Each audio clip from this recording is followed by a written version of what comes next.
A levels.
Hello everyone, Assalamu alaikum. Am I audible to all of you? क्या बोल रहे? Can someone please confirm in chat if you all can hear me?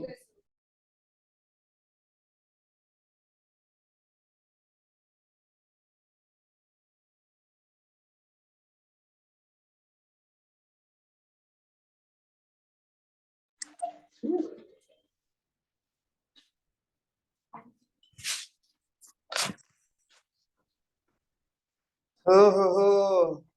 Jazakallah. Faik. Hafiz and Zuhaib for your kind confirmation. क्या हुआ?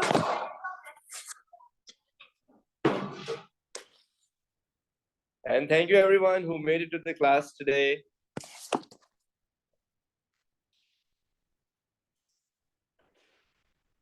A2 की तो इतनी कोई mind boggling आज क्वांटम फिजिक्स की क्लास थी ना, दिमाग चक्कर खा गया, इसलिए पहले एस रखनी चाहिए। खैर, क्या हमने सुपरपोजिशन ऑफ वेव्स में सारे एमसीक्यूज निपटा दिए?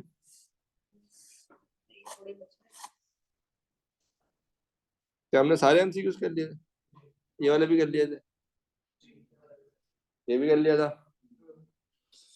क्या हमने पेपर 2 के क्वेश्चन स्टार्ट कर दिए थे? Really? ये भी कर लिया था, ये भी कर लिया था, और हमने ये भी कर लिया था।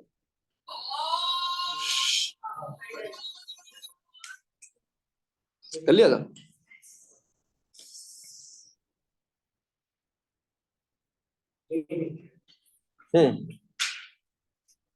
ये वाला क्वेश्चन नहीं किया हमने, और हमने ये क्वेश्चन भी नहीं किया। ठीक है भाई, ठीक है ठीक है ठीक है ठीक है।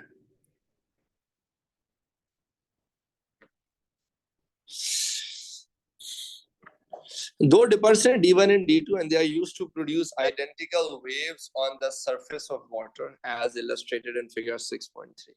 ठीक है भाई. Point P 7.2 centimeters from D1 and 11.2 centimeters from D2. The wavelength of the wave is 1.6 centimeters. The phase difference between the wave producers D1 and D2 is 0. State and explain what is observed at P. भाई आपके पास दो sources of wave है. ठीक है, drawing थोड़ी सी वो हो गई है बट आई थिंक आपको नजर आ रहा होगा. आपके पास एक ये D2 है जिससे वेव निकल रही है और एक तरफ आपके पास ये डिपर D1 है. दो सोर्सेज हैं जो कि इस वेव को प्रोड्यूस कर रहे हैं और दोनों से निकलने वाली वेव में एक ने ट्रैवल किया है 7.2 सेंटीमीटर्स और एक ने ट्रैवल किया है 11.2 सेंटीमीटर्स. ठीक है, और इनकी मुलाकात हो रही है at point P. What is very important thing is to understand कि दोनों डिपर्स आइडेंटिकल वेव्स प्रोड्यूस कर रहे हैं. मतलब दोनों वेव्स कोहेरेंट है, यानी उनकी wavelength, frequency, time period, speed सब सेम है. इसका मतलब ये नहीं कि इन फेज भी है, वो अलग से इन्फॉर्म करेंगे आपको. वो ये कि the wavelength of the waves is 11.6 centimetre, दोनों की सेम है. And the phase difference between the waves is 0 at D1 and D2, यानी कि दोनों सोर्स इन फेज है. ऐसा ही है, जब दो कोहेरेंट वेव की सोर्सेज इन फेज होती हैं तब अगर path difference 0, 1 lambda, 2 lambda, 3 lambda हो तो हमें मिलता है कंस्ट्रक्टिव इंटरफेरेंस. और जब पाथ डिफरेंस 0.5, 1.5, 2.5, 3.5 लैम्डा हो तो हमें मिलता है डिस्ट्रक्टिव इंटरफेरेंस. ऐसा ही है जी. और वेव्स का इन फेज होना अलग चीज है.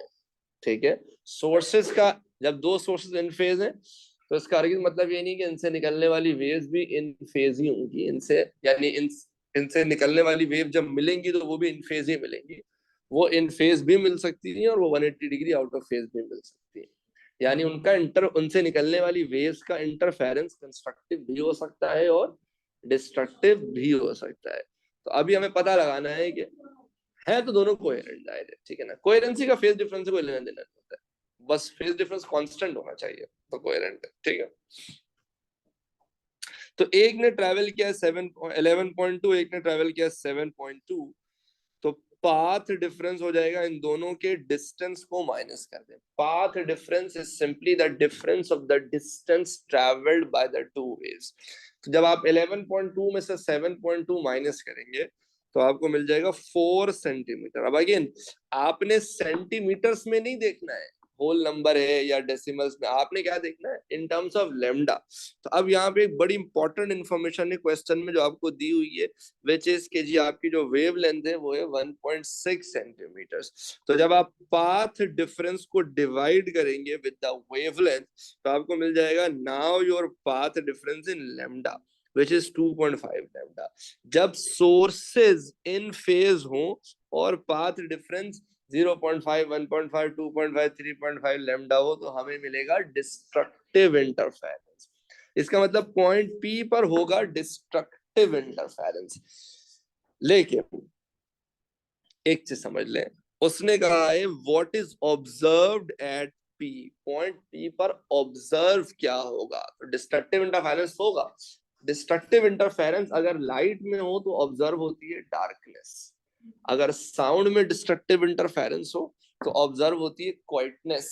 अगर वाटर वेव्स में, जो पानी में वेव प्रोड्यूस कर रही हैं on the surface of water, उनमें डिस्ट्रक्टिव इंटरफेरेंस होगी तो आपको पार्टिकल्स स्टेशनरी नजर आएंगे, यानी जीरो डिस्प्लेसमेंट पर नजर आएंगे, यानी हालत सुकून में नजर आएंगे. ऐसा ही है.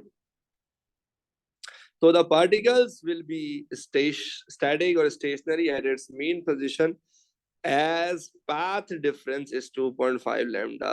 So destructive interference. बता दो destructive interference है, लेकिन observe क्या होगा, observe ये होगा तो वो लिखना जरा जरूरी है. Everyone listening to us online, क्या यहाँ तक आप सारे मेरे साथ हैं? किसी को कोई परेशानी, कोई कंफ्यूजन तो नहीं है? Clear sir. ठीक है भाई, क्लियर है भाई, सब क्लियर है. हाँ, wavelength You want some? Okay अच्छा, इस क्वेश्चन का जो पहला पार्ट है वो सभी कर लेते हैं, सही है। मतलब जिनकी फंडामेंटल अंडरस्टैंडिंग स्ट्रॉन्ग है वेव्स की। एक मिनट रुकिएगा, अजान हो रही है।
ओके जी, सो अजान हो गई है।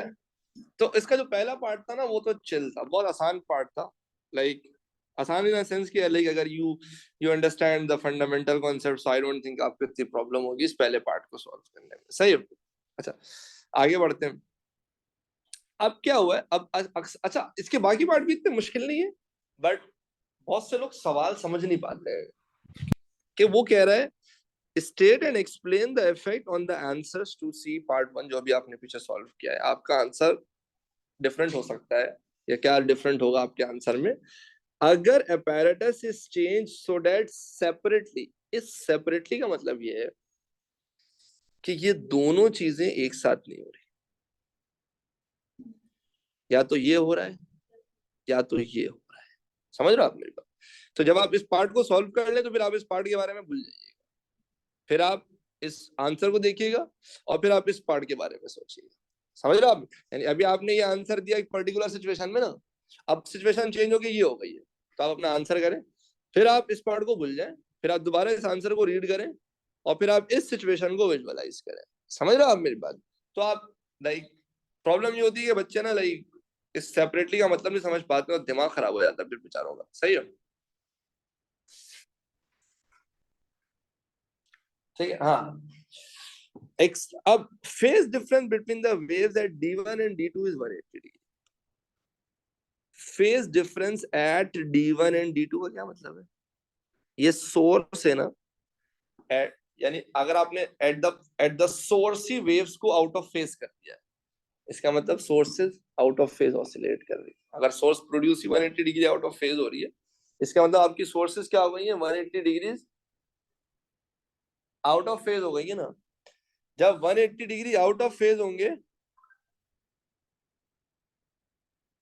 तो उस वक्त जब पाथ डिफरेंस 2.5 लैम्डा होगा तो कंस्ट्रक्टिव इंटरफेरेंस होगा या डिस्ट्रक्टिव इंटरफेरेंस होगा?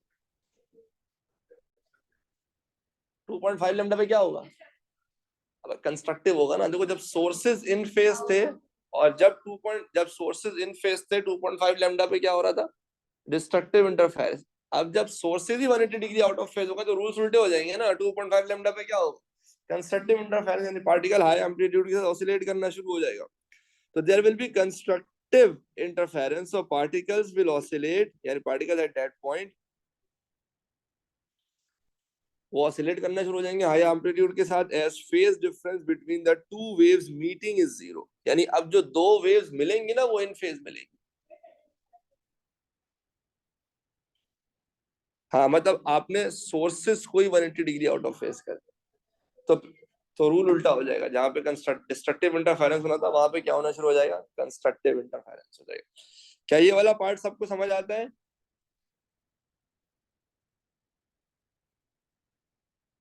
बोलो ना।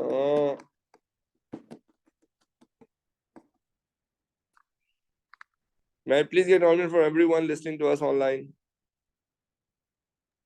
Yes, sir, it's clear.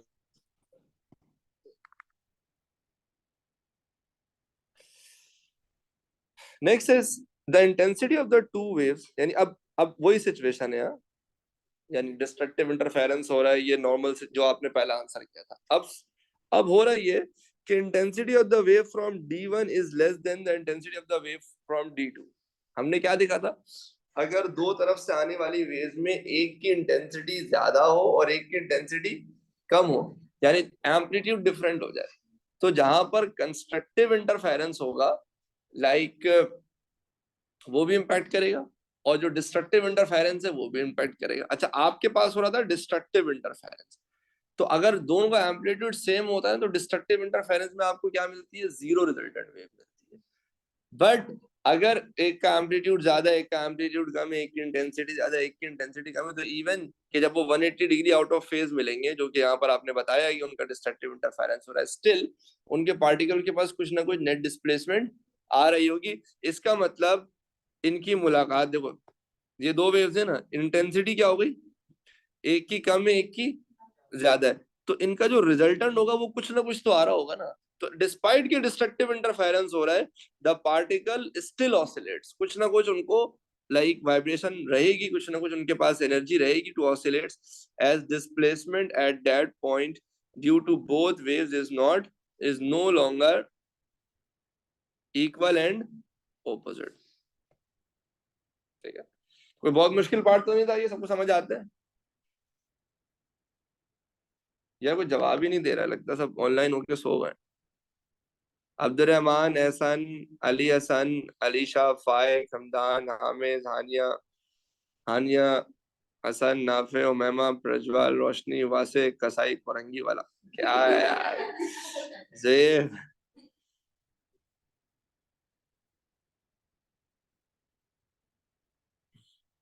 Sir so sir if it's 2.5 lambda and 180 degree out of phase, then हाँ अगर sources 180 degree out of phase है तो पार्ट डिफरेंस 2.5 लैम्डा पे आपको क्या मिलता है, आपको कंस्ट्रक्टिव इंटरफेरेंस मिलता है। फाइक, ये याद मैंने लिखवाया था ना सुपरपोजिशन के चैप्टर में।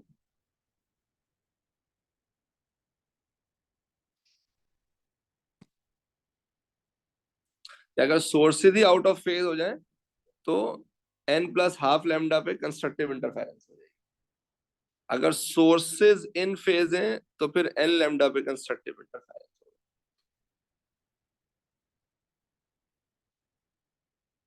ठीक है, सारे मेरे साथ हैं।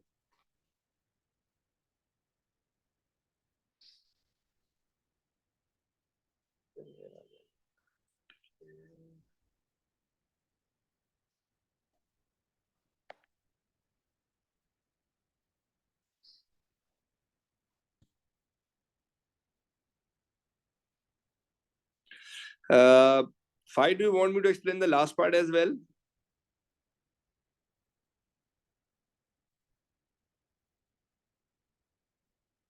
Yes, okay.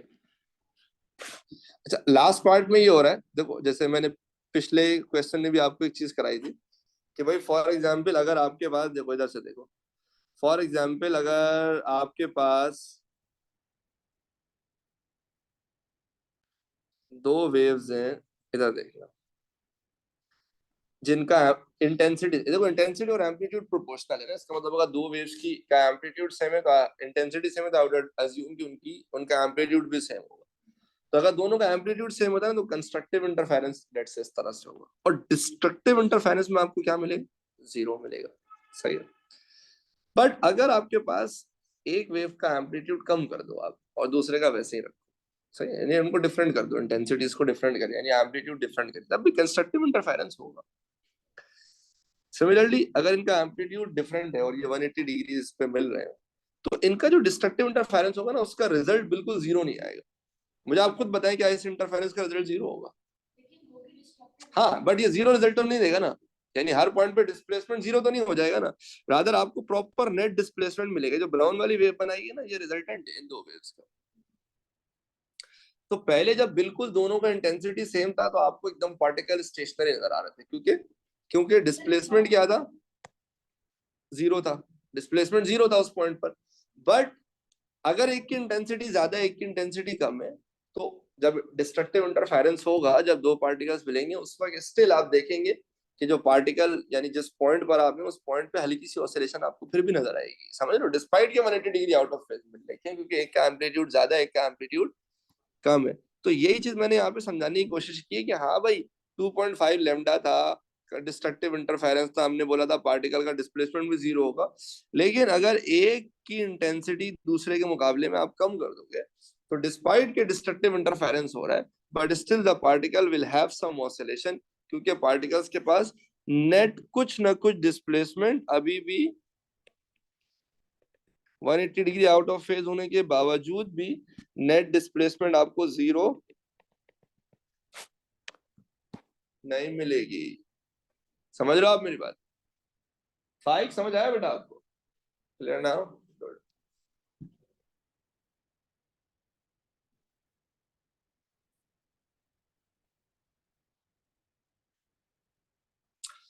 चलो भाई, laser light of wavelength 500 nanometer is incident normally on diffraction, creating the resultant diffraction pattern has diffraction maxima up to and including the fourth order maxima.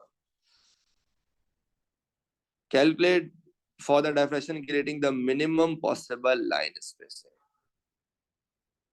चलो भाई, let's begin the party. Try करें आप लोग।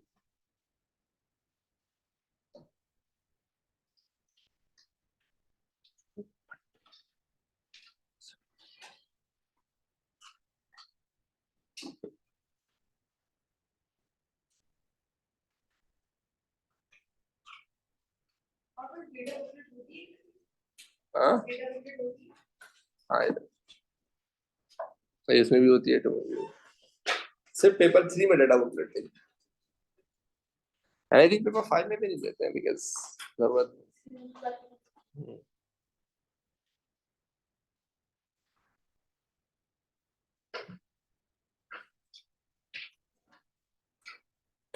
यार please, मैं 3 minute देता हूँ, चलो आप लोग कोशिश करें, 3-4 मिनट देता हूँ, इस पार्ट को सॉल्व करें, डी की वैल्यू निकाल के दें, दिल खुश कर दें आज मेरा।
हाँ जी, तो जब तक मैंने आपको क्वेश्चन करने दिया हुआ था, अजान हो रही थी, तो हमें अजान का ब्रेक भी मिल गया। हाँ बिल्कुल, हाँ भाई, एनीवन आप विद द आंसर?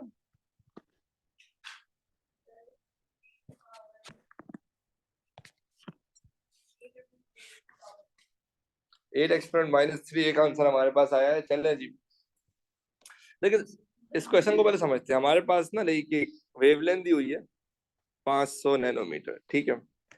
अच्छा, डायफ्लेक्शन ग्रेटिंग को लेके हमारे पास एक ही इक्वेशन है, which is D sine theta equal N, ठीक है।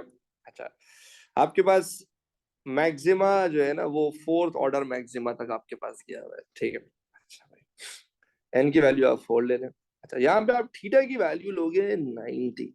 देखो, यानी मैंने आपसे शुरू में भी एक बात कराया था, मैंने आप लोगों को एक एमसीक्यू भी करवाया था, जैसे मैंने आपको बताया था, जैसे हम निकालते हैं कि मैक्सिमम कितने ऑर्डर्स हैं जो हम बना सकते हैं एक गिवन सिचुएशन में। तो उसके लिए मैंने क्या किया था, पहले तो मैंने एक लंबी करवाई थी, पहले n इक्वल 1 लो, n इक्वल 2 लो, n इक्वल 3 लो, एक पॉइंट पर सिंटेक्स। फिर मैंने आपसे कहा था यार, अगर आपको निकालना है ना मैक्सिमम कितने ऑर्डर्स बन सकते हैं, तो उसके लिए आप चुप से थीटा की वैल्यू 90 ले लेना, आपका मैटर सॉर्ट आउट हो जाएगा। कराया नहीं कराया ये वाला एमसीक्यू? पीछे ही कराया ना भाई। तो अब उसने खुद बोला ना कि भाई definition maximum, maximum up to and including the fourth order maximum, यानी आप जो है ना लाइक 4 तक जाओगे मैक्सिमम। तो थीटा की वैल्यू आप कितनी लोगे? 90, सही है। अच्छा, D sine theta equal M lambda, तो डी बराबर हो जाएगा N lambda upon sine theta के। अच्छा, मिनिमम पॉसिबल लाइन स्पेसिंग, वैसे तो डी की वैल्यू निकालनी है, बट जो मैं आपको समझाने की कोशिश कर रहा हूँ, मिनिमम पॉसिबल लाइन स्पेसिंग का क्या मतलब होता है। देखिए, जब आप थीटा को मैक्सिमम रखोगे ना, उस वक्त डी की वैल्यू मिनिमम ही आएगी, सही है। क्योंकि इनवर्स रिलेशन है ना, जितना ज्यादा, अगर फॉर एग्जांपल एन और लेमडा आपने फिक्स किया हुआ है, ठीक है, यानी 4 से ज्यादा आपको बनाना नहीं है, वेवलेंथ भी 500 नैनोमीटर ही रखनी है, तो इस पर लाइक मिनिमम डी की कितनी वैल्यू हो सकती है, उसके लिए आप साइन थीटा की वैल्यू क्या लोगे? मैक्सिमम लोगे, वो हमने ऑलरेडी ले लिया। कितना ले लिया? 90 ले लिया। तो D sine theta equal N lambda, तो डी बराबर हो जाएगा N lambda over sine theta की। तो एक्चुअली सवाल में यही मेरे ख्याल से प्रॉब्लम थी कि सर डी तो निकालनी है, लाइन स्पेसिंग का मतलब यही है ना, आपको डी निकालना है, बट मिनिमम लाइन स्पेसिंग का क्या मतलब है? कि फॉर द गिवन सिचुएशन की एन और लैम्डा कांस्टेंट, इसका आपको थीटा मैक्सिमम रखना पड़ेगा, और थीटा मैक्सिमम कितना हो सकता है? 90 हो सकता है, उससे ज्यादा नहीं हो सकता। तो एन की वैल्यू आप रखोगे 4 because you want the fourth order maxima, ठीक है। फिर लैम्डा की जगह 500 nanometre, that is given in the question, nano का 10 की पावर -9, और साइन थीटा इज साइन 90। तो यहाँ से आपको डी की वैल्यू आ जाएगी 2 एक्सपोनेंट -6 मीटर्स या 2 micrometres.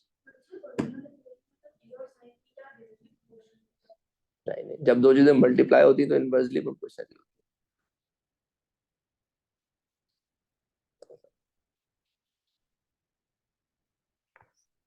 x into y is equals to constant, इसका क्या मतलब है? x और y डायरेक्टली प्रोपोर्शनल है, इनवर्सली प्रोपोर्शनल है? इनवर्सली प्रोपोर्शनल है, समझ रहे ना आप मेरी बात?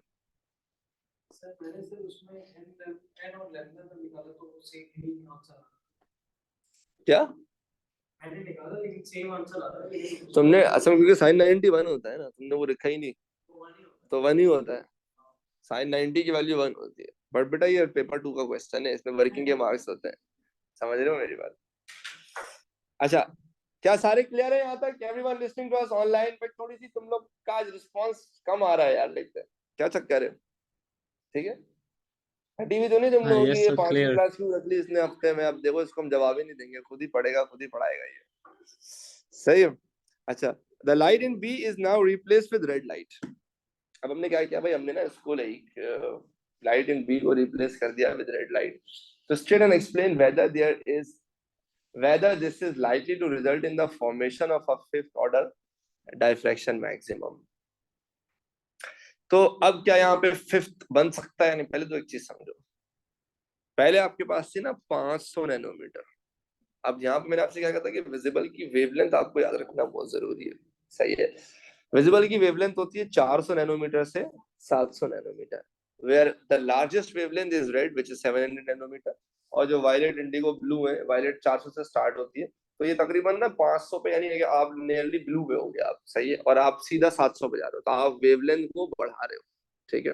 अच्छा, जब आप वेवलेंथ को बढ़ाते हो ना, तो वेवलेंथ को बढ़, क्योंकि D sine theta equal N lambda, जब आप लैम्डा बढ़ाते हो तो थीटा बढ़ना शुरू हो जाता है। यानी पहले अगर लेट से फर्स्ट ऑर्डर, आपका एग्जांपल दे रहा हूँ, 20 डिग्री से बन रहा था, अगर आपने वेवलेंथ बढ़ा दी ना, तो यही फर्स्ट ऑर्डर शायद आपका 25 डिग्री से बनना शुरू हो जाएगा, सेकंड ऑर्डर और दूर बनना शुरू हो जाएगा, थर्ड ऑर्डर और दूर बनना शुरू हो जाएगा, ठीक है। तो अब करना कुछ भी नहीं है, देखो D sine theta equal N lambda, जब आप लैम्डा बढ़ाओगे तो ऑटोमेटिकली थीटा की वैल्यू बढ़ना शुरू हो जाएगी। इसका क्या मतलब है?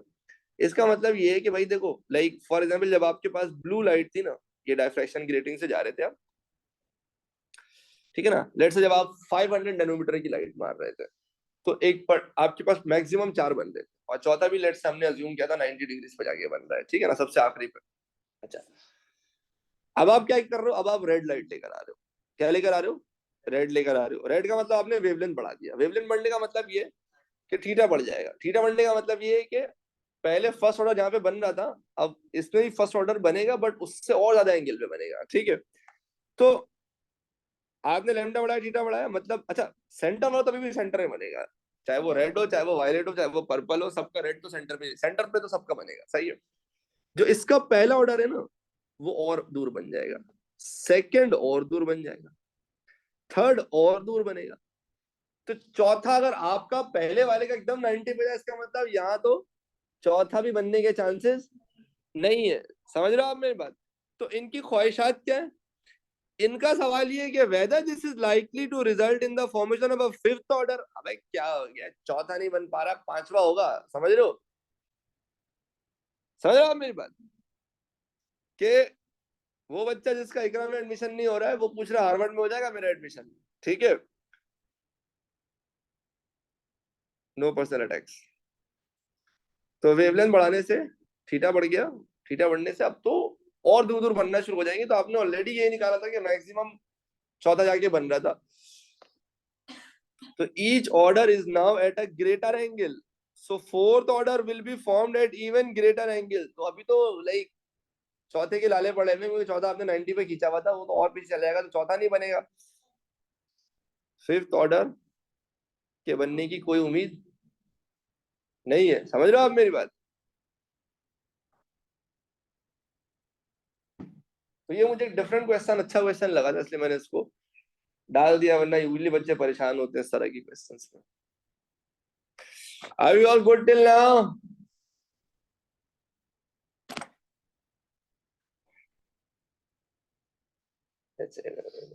करके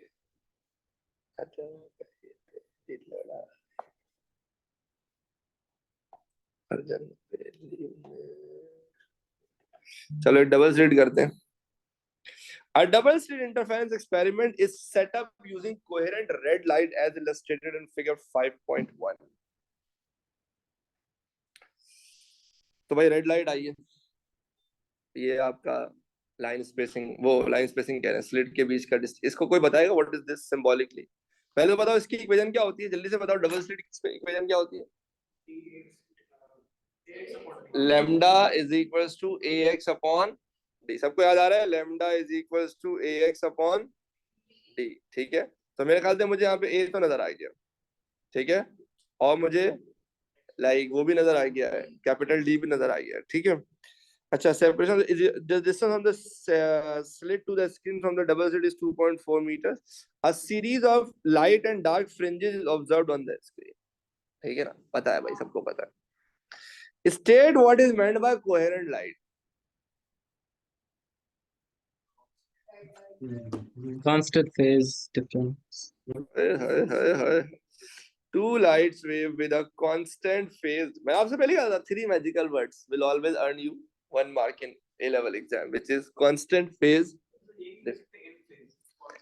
नहीं, इन फेज का तो 0 हो जाएगा ना। फेज डिफरेंस सिर्फ 0, अगर फेज डिफरेंस कांस्टेंट है ना, चाहे वैल्यू कुछ भी हो, फेज डिफरेंस कांस्टेंट है तो कोहेरेंट है। जैसे 180 डिग्रीज भी अगर कांस्टेंट है ना, यानी continuously 180 degree out of phase है, ये भी तो कोहेरेंट कहलाएंगी। समझ रहे हो आप मेरी बात? तो 0 नहीं, बस कांस्टेंट होना चाहिए, बहुत फर्क है 0 में और कांस्टेंट।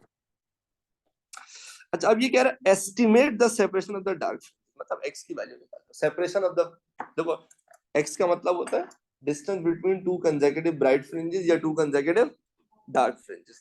अब यहाँ पे इसने क्या बोला? एस्टिमेट करो। एस्टिमेट का क्या मतलब? ये क्या आप एक्यूरेट वैल्यू नहीं निकाल सकते, क्योंकि उसने वेवलेंथ बताया ही नहीं आपको। बट उसने आपको एक चीज बताई है, क्या बताई है? Red light what do you से। वैसे तो उसका मतलब होता है रुक जाओ, अब रुक मत जाना। लाइक आपको उसकी वेवलेंथ 700 नैनोमीटर के अराउंड लेनी होगी। समझ रहे हो आप मेरी बात? तो भैया लैम्डा बराबर है ax अपॉन डी के, तो लैम्डा डी अपॉन ए बराबर है x के। x is going to be equal to, lambda की जगह हमने क्या ले लिया भाई? 700 एक्सपोनेंट माइनस। समझ रहे हो आप मेरी बात? क्योंकि रेड लाइट, हाँ मैंने कहा था ना, ये विजिबल का तो पर्टिकुलरली याद होना चाहिए, वरना तुम सोचो तुम्हें पूरा क्वेश्चन आता है, तुम सारे नहीं, रेंज पता होनी चाहिए 400 से 700, ताकि पता हो कि अगर वो कहता है रेड से ब्लू पे गया तो कम से कम ये तो पता हो वेवलेंथ कम करनी है।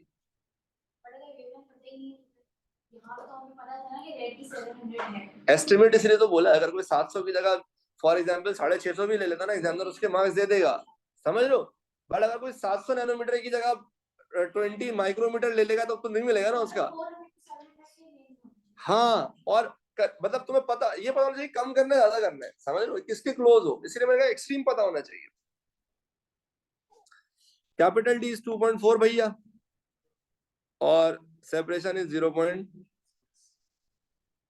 बट अगेन ये मिलीमीटर में है, तो उसको मीटर में कन्वर्ट करें, इंशाल्लाह आफाका होगा। 2 मिलीमीटर, ठीक है भाई। अच्छा, यहाँ पे मैंने ना इसकी मार्किंग स्कीम अटैच कर दी है, ठीक है ना। इन्होंने देखो अलाउ किया हुआ है 550 से 750 नैनोमीटर के बीच कोई सी भी वेवलेंथ ले लोगे ना, वो आपको मार दे देंगे। बिकॉज अगर आपको पता है कि रेड 700 भी होता है, सही है ना, या आपको इतना पता है कि 400 से 700 के बीच में होता, तो उसने स्टिल 750 तक अलाउ किया हुआ है। चलो 50 ऊपर कर लो, नीचे में उसने 150 का मार्जिन दे दिया आपको, लेकिन 400 नहीं ले लेना ना यार। आपको पता है 400 पे तो वायलेट बैठा हुआ है ना, तो इसलिए पता होना चाहिए रेंज क्या है वैल्यूज की।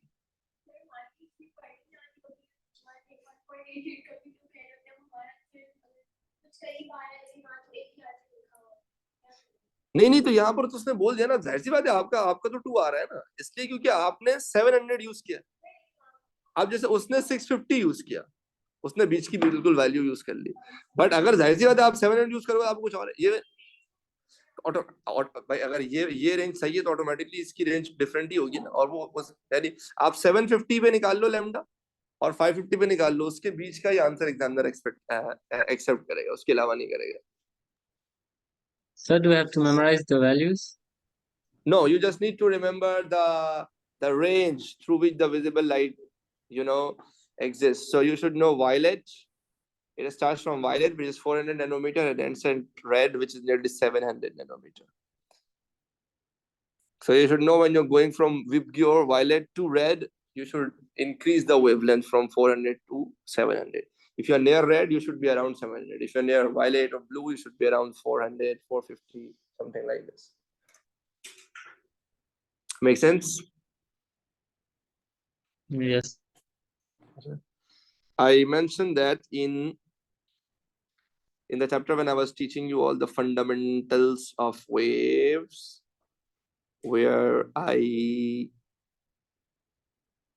explained this. Okay.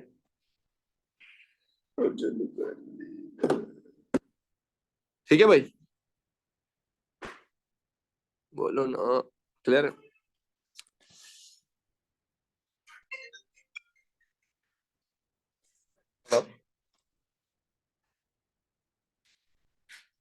यार मेरी 15 मिनट में क्लास खत्म हो गई, मुझे ना कॉल कराया.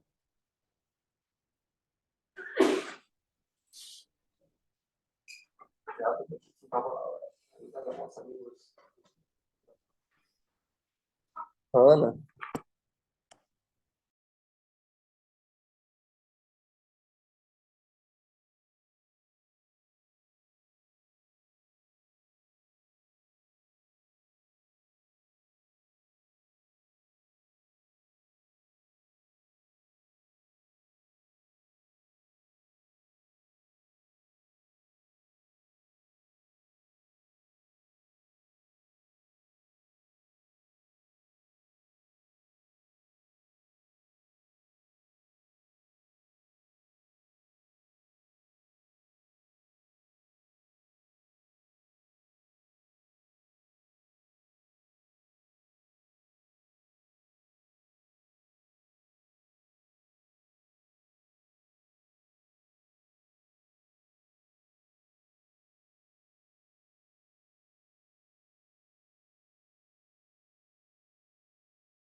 अच्छा जी, तो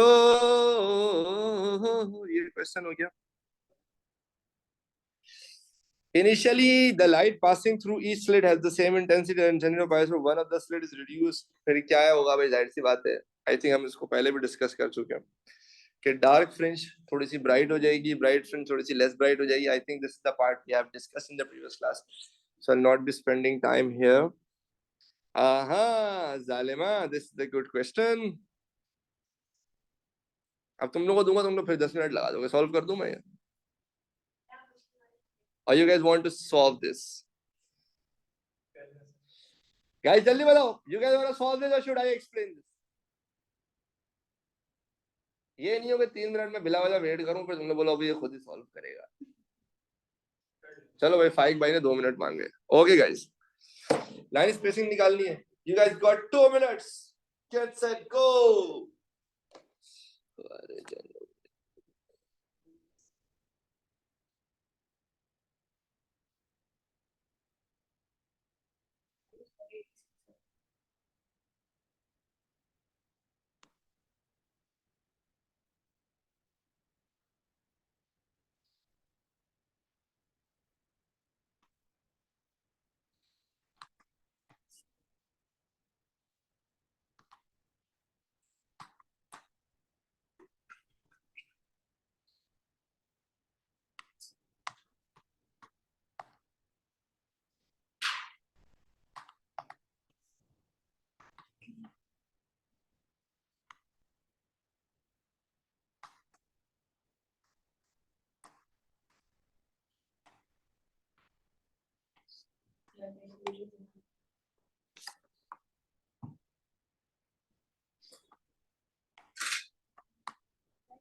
हम्म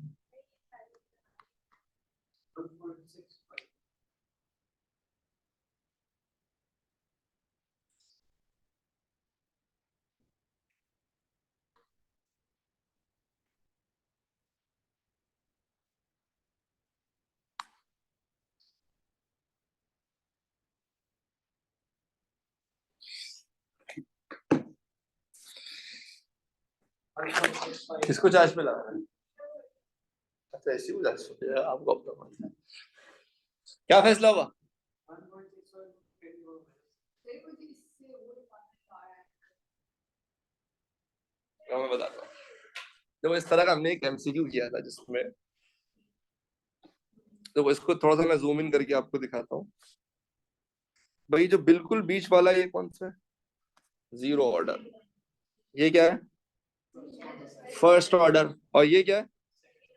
अच्छा सिमेट्रिकल होते हैं ना, तो अगर ये फर्स्ट ऑर्डर है तो फिर ये भी फर्स्ट ऑर्डर है, अगर ये सेकंड ऑर्डर है तो ये क्या है? अच्छा अब पीछे कोई सर्कुलर स्केल रखा हुआ है एंगल निकालने का, तो ये 162 रीड कर रहा है, ये 136 रीड कर रहा है डिग्रीज में, ठीक है। अच्छा अब अगर आप इन दोनों को माइनस कर दोगे तो आपको दो सेकेंड ऑर्डर के बीच का एंगल मिलेगा। समझ रहे हो आप मेरी बात? पहले आपके लिए इतना करके दिखा दूं। तो दिस इज बीच में जीरो ऑर्डर है, 26 डिग्री आ रहा है, 162 में से आप 136 माइनस करोगे 26। बट अगर आप n इक्वल 2 ले रहे हो, जैसे फॉर एग्जांपल अगर आप यहाँ पे n इक्वल 2 लोगे तो एंगल यानी d sin theta equal n lambda में जब आप थीटा लेते हो वो हमेशा फ्रॉम जीरो ऑर्डर लेते हो ना। सिमेट्रिकल होंगे तो आप always feel free to divide it with 2। समझ रहे हो ना? 2 से डिवाइड करोगे ना, तो एक्चुअली आप जो एंगल लोगे वो क्या लेने वाले हो? n क्या लोगे? 2। फर्स्ट का तो एंगल रीड ही नहीं कर पा रहे हो। 2 लोगे और एंगल क्या लोगे? 26 नहीं लोगे बल्कि 13। तो आप करोगे भाई d sin theta equal n lambda, d is equal to n lambda over sin theta, n की वैल्यू होगी 2, ओके, और लैम्डा आपको दिया हुआ है 630 नैनोमीटर, 630 एक्सपोनेंट माइनस 9, और sin थीटा की जगह sin 13, and that will give you an answer of 5.6 exponent minus 6. Saudi Khan, do you all understand this?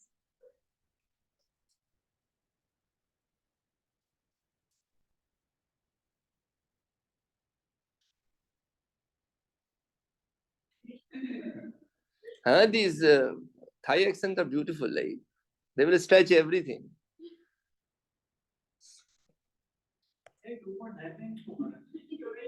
What the hell? तेरा रेडियन में तो नहीं है? Yeah.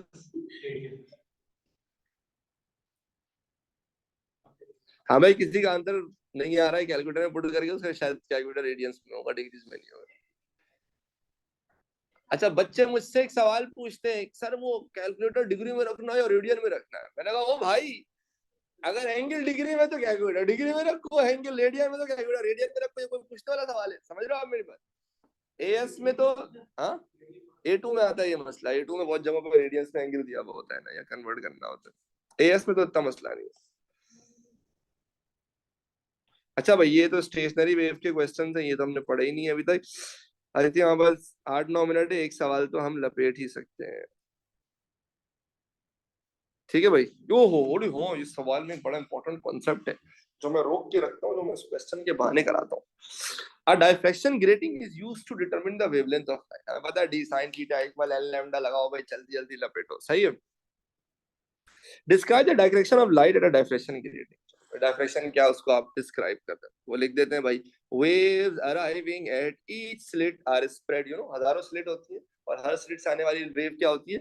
स्प्रेड होती है, और फिर उनका इंटरफेरेंस होता है, and they superimpose with each other, जिसकी वजह से आपको सामने फ्रिंजेस बनते हुए नजर आते हैं। ठीक है।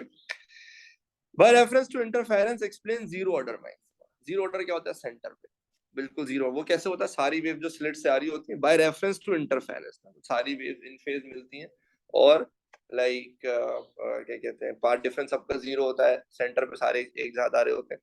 तो waves coming from each slit arrives with a 0 path difference and in phase. तो इंटरफेरेंस क्या होता है, कंस्ट्रक्टिव होता है, और आपको सेंटर पे बिल्कुल ब्राइट फ्रिंज मिलना शुरू हो जाती है। क्या आप तमाम खवातीनों हजरात यहाँ तक मेरे साथ हैं? जल्दी जल्दी कंफर्म करो एवरीवन। तो फिर फर्स्ट ऑर्डर मैक्सिमा पे बात करेंगे। यस, ठीक है भाई। अच्छा,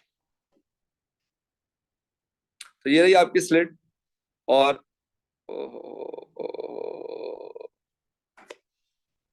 अच्छा, तो सेंटर पे आने वाली सारी वेव्स का सीन क्या होता है भाई, कि सब इन फेज मिल रही होती है और पाथ डिफरेंस 0 होता है। जाहिर सी बात है, कंस्ट्रक्टिव इंटरफेरेंस होता है, ब्राइटनेस मिलती है आपको। फर्स्ट ऑर्डर मैक्सिमा को एक्सप्लेन करेंगे वो कैसे बनता है। देखो, जब आप सेंटर पे होते हो ना, सारी इन फेज होती है, फर्स्ट ऑर्डर मैक्सिमा पे भी सारी इन फेज ही होती है, जाहिर सी बात है, तभी तो कंस्ट्रक्टिव इंटरफेरेंस होता है। 0 ऑर्डर मैक्सिमा है, वो भी कंस्ट्रक्टिव इंटरफेरेंस ही है ना सारी वेव्स का। फर्स्ट ऑर्डर भी ब्राइट ही है ना, तो वो भी कंस्ट्रक्टिव इंटरफेरेंस है। विद द ओनली डिफरेंस कि 0 में ना सबका पाथ डिफरेंस होता है 0 सारी वेव्स का, और फर्स्ट ऑर्डर में उनका पाथ डिफरेंस होता है 1 लैम्डा। क्या होता है ना, देखो डिस्ट्रक्टिव इंटरफेरेंस हो जाएगा ना, कंस्ट्रक्टिव इंटरफेरेंस। दूसरा भी तो लाइक देखो, डायफ्रैक्शन में जो सेंटर वाला है 0 वाला ब्राइट फ्रिंज है, पहला वाला भी फिर ब्राइट फ्रिंज ही है ना, तो उसमें पाथ डिफरेंस कितना होगा, 1 लैम्डा होगा। अच्छा, ये वाली चीज ना मैं डायफ्रैक्शन पढ़ाते हुए नहीं डिस्कस करता, बिकॉज वो ना ऑलरेडी इतनी इन्फॉर्मेशन पोर हो रही होती है ना, बच्चे एकदम पगला जाते हैं। तो waves coming from each slit arrives with a path difference of 1 lambda and phase difference of, phase difference मतलब इन फेज ही है। देखो, 0 ऑर्डर में भी फेज डिफरेंस 0 है, और फर्स्ट ऑर्डर में भी फेज डिफरेंस 0, यानी इन फेज ही है। 0 और फर्स्ट ऑर्डर में फर्क ये है कि 0 में पार्ट डिफरेंस 0 है 0 ऑर्डर में, और फर्स्ट ऑर्डर में पार्ट डिफरेंस क्या है, 1 लैम्डा। जैसे मैं तुम्हें ऐसे समझाता हूँ, जैसे अगर तुम यहाँ पर आओगे ना, ये वाली ड्राइंग सबको याद है भाई, यहाँ पर सारी वेव्स इन फेज मिल रही हैं, ये जो 0 ऑर्डर में, यहाँ पे भी सारी वेव्स इन फेज ही मिल रही है ना, तभी दोबारा ब्राइटनेस मिल रही है। विद द ओनली डिफरेंस कि यहाँ पे पाथ डिफरेंस क्या है, 0। यहाँ पे पाथ डिफरेंस क्या है, 1 लैम्डा। यहाँ पे पाथ डिफरेंस क्या है, 2 लैम्डा। फिर अगले वाले में पाथ डिफरेंस क्या होगा, 3 लैम्डा। समझ रहे हो आप मेरी बात? तभी तो कंस्ट्रक्टिव इंटरफेरेंस मिल रहा है ना। क्या बात समझ आती है आप लोगों को?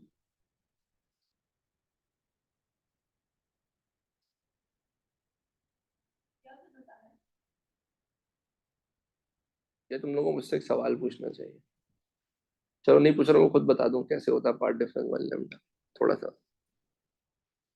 असल में थोड़ा सा समझा देता हूँ पार्ट डिफरेंस निकलते कैसे। देखो ये समझो, फॉर एग्जांपल देखो, ये 0 ऑर्डर मैक्सिमा है, यहाँ से देखो ये और इन दोनों वेव्स ने सेम डिस्टेंस ट्रेवल किया, पार्ट डिफरेंस 0 हो गया। अच्छा, ये भी सेम डिस्टेंस ट्रेवल करके आ रही है, पार्ट डिफरेंस 0 है। अच्छा, अब इधर देखो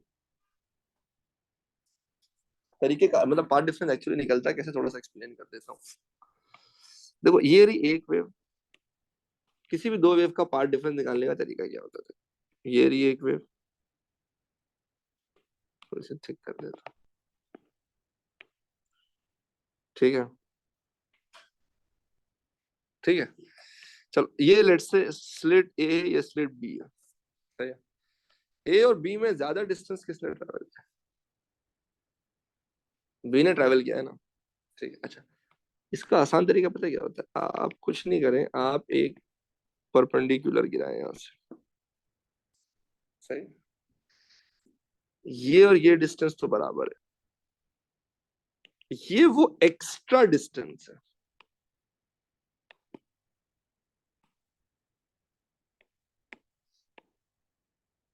ये वो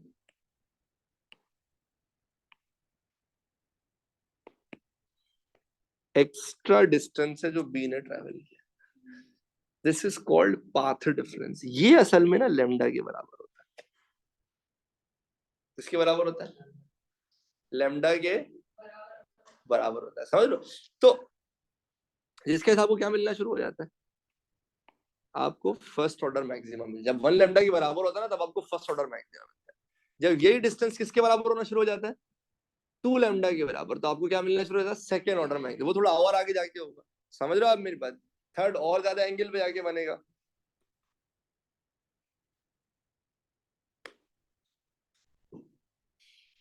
आर यू ऑल विद मी?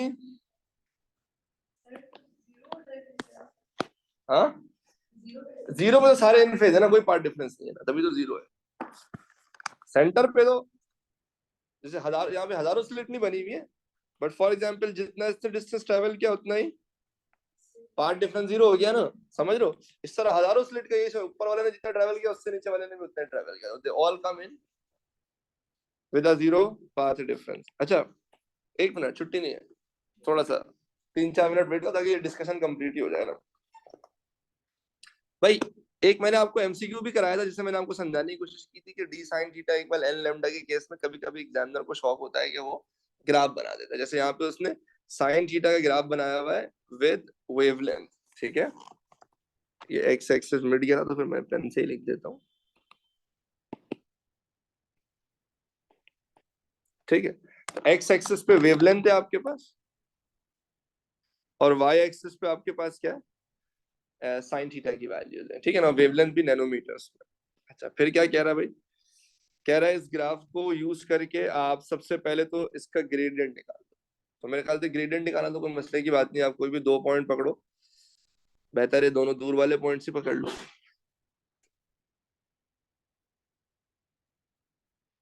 तो मैंने इसको ग्राफ से नोट कर लिया और gradient is going to be equal to y2 minus y1 over x2 minus x1।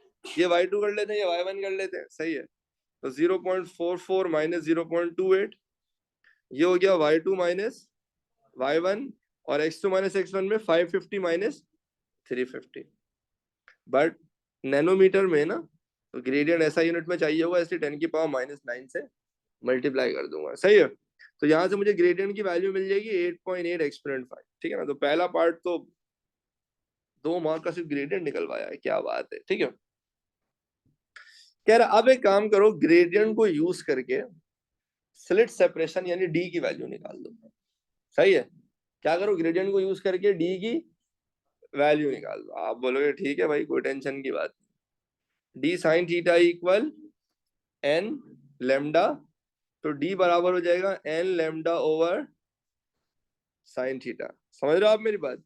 अब यहाँ लेमडा ओवर, देखो sine theta over lambda, y over x क्या होता है, ग्रेडियंट, इन्होंने एक्स ओवर वाई दिया हुआ है, ये हो जाएगा 1 अपॉन ग्रेडियंट। ये बात समझ आ रही है? देखो अगर लिखा होता साइन थीटा ओवर लेमडा कहीं पे भी, तो मैं उसकी जगह क्या लिखता, ग्रेडियंट, ठीक है, वाई ओवर एक्स है। इन्होंने लिख दिया नहीं, लेमडा ओवर साइन थीटा हमारे पास आ रहा है, तो ये किसके बराबर होगा, ये होगा 1 अपॉन ग्रेडियंट के। अच्छा बाकी इसने लिखा है, ये जो पूरा एक्सपेरिमेंट हुआ है ना थीटा की वैल्यू का विद रिस्पेक्ट टू लेमडा, ये हुआ है फॉर सेकेंड ऑर्डर। तो एन की वैल्यू आप क्या ले लोगे, 2 ले लोगे, तो एन की जगह आप लोगे 2, यहाँ पे मैंने मार्क भी कर दिया। बाकी ग्रेडियंट आपने पीछे निकाला हुआ था, तो 1 अपॉन ग्रेडियंट इस ग्रेडियंट की जगह मैं लिख दूंगा 8 एक्सपोनेंट 5, समझ रहे हो आप। यहाँ से आपको डी की वैल्यू मिल जाएगी 2.5 एक्सपोनेंट -6।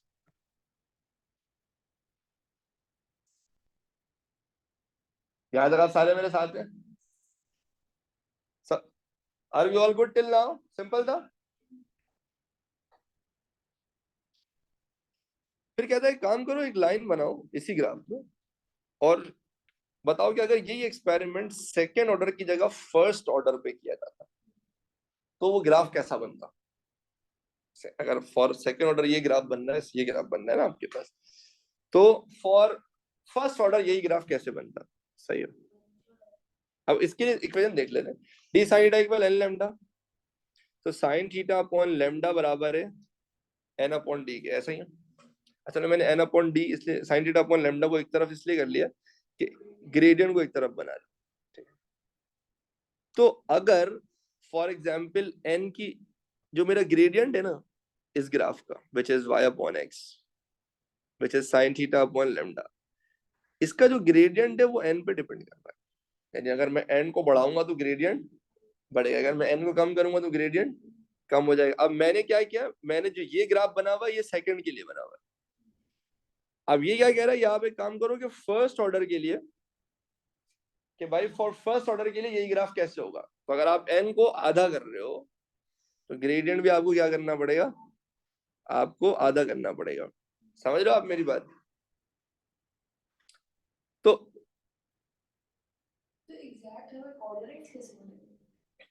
मैं एक चीज समझाता हूँ। कोऑर्डिनेट नहीं, देखो मेरी बात, पहली बात तो ग्रेडियंट आधा करना पड़ेगा। ग्रेडियंट आधा करने का मतलब आपको स्टीपनेस क्या करनी पड़ेगी, कम करनी पड़ेगी, ठीक है। अच्छा, फिर एक और चीज समझो भाई, d sin theta is equal to n lambda, ठीक है ना। यानी y एक्सिस पे जो sin थीटा की वैल्यू होगी, सही है। अगर मैं तुम्हें सब ये देखो, ये लैम्डा वहां चला जाएगा, आपका sin थीटा बराबर हो जाएगा n लैम्डा अपॉन, एक तो ग्रेडियंट वाली बात समझ में आ गई कि ग्रेडियंट आधी हो जाएगी। दूसरा ये कि जब आप n की वैल्यू को कम करोगे फॉर द सेम लैम्डा, तो sin थीटा की वैल्यू भी तो कम हो जाएगी। तो जहां पे आपको sin थीटा क्या मिल रहा था, लाइक 0.44 मिल रहा था, वहां पे आपको लाइक फॉर द सेम, क्या कहेंगे, for the same value of lambda वो आपको लाइक आधा मिलना शुरू हो जाएगा। तो जहां पे 0.44 मिल रहा था वहां पे आपको 0.22 मिलना शुरू हो जाएगा। ये 0.44 है, ये एक्चुअली 0.22 है। हर पॉइंट को मैंने आधा कर दिया, जहां पे 0.28 था वहां पे मैंने 0.14 कर दिया। समझ रहे हो?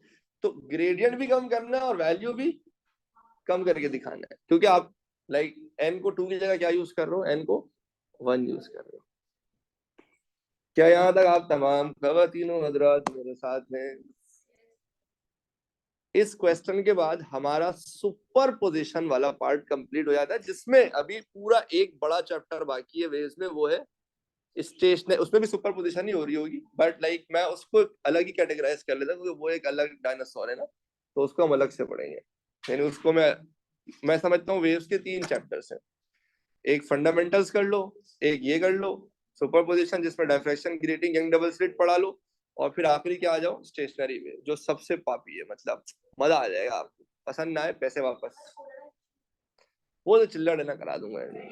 हाँ करा दूंगा, वो फंडामेंटल्स में ही था। क्या आप तमाम खवातीनों हजरात मेरे साथ हैं? Are you all with me guys?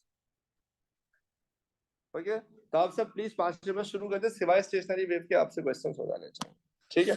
अपना ख्याल रखिएगा, अल्लाह हाफिज।